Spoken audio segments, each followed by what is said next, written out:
the ultimate freedom is to be able to be yourself.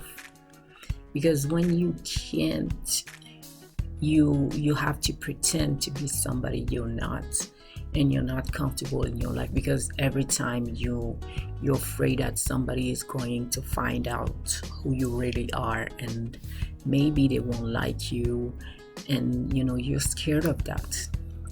And usually when people do that kind of thing is because they're not very confident in who they are and in their values. It's very important to be yourself. But if you hide who you are, how do you want people to be around you authentically and want to be around you um, without being scammed? Quote. Because if you are around somebody and a few months later or even years later you discovered who they really are, and you don't like that person, you're gonna feel like you've been lied to.